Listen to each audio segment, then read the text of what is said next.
það eru sterkur sigur á móti, sterkur liði Hauka hérna í kvöld. Hvað er að skapa þetta fyrir okkur, finnst þér hérna? Bara varnarlega vorum við bara mjög þéttar. Og sóknarlega vorum við skynsamar og þolinmóðar og það er það sem að skilaði sér í dag. Þó það kannski við fórum sem ekki jafn marga tapaða bolta á venjulega en þá vorum við kannski þéttari heilt yfir. Við komum svolítið flatar út í hennar leik og þú tekur leikli hérna eftir 2-3 mínútur þar sem að það virðist að vanta svona pínu anda. Hvað segir þú í leikliðinu þá þegar þú virðist einhvern veginn kveikja á liðinu og það er allt annað út leikinn? Ég held ég að nú bara tekið þetta leiklið til að láta þær átt að segja aðeins á að hvað þetta hafi verið slappt fyrstu 3 mínúturnar og ég heldur að það hafi verið búin að taka 6 eða 7 sóknarbrot á þessum tíma.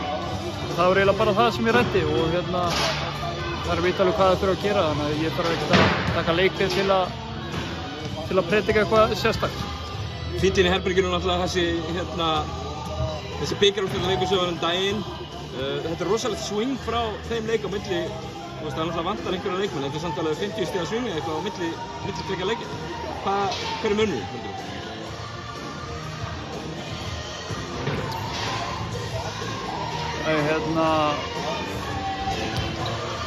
Við vorum bara þéttar í dag og á okkar leik meðan það er kannski ekki og vantaði líka leikminn á þeim og meðan að í bikarúrslitaleiknum voru þær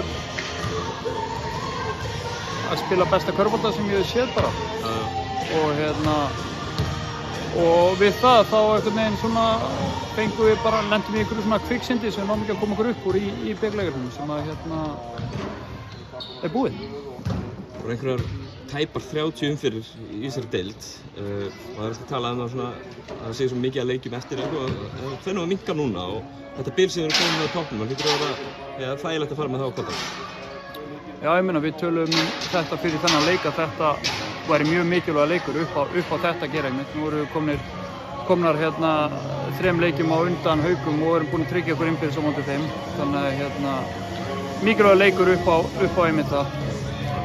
En annar áskorandi Valur sem er komin hérna 2 leikjum fyrir aftan okkur í deildinu og þeir það í næsta leik. Hvernig hefur ykkur gengið á móti þeim? Það sem aðeins veitri? Við erum búin að vinna 1 og tapa 1 og það er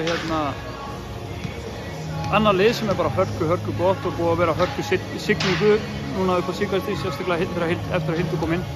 Þannig að mjög verðugt verkefni á sunnudaginn sem við erum spenntar fyrir. Þess að það gerur gangið vel. Takk.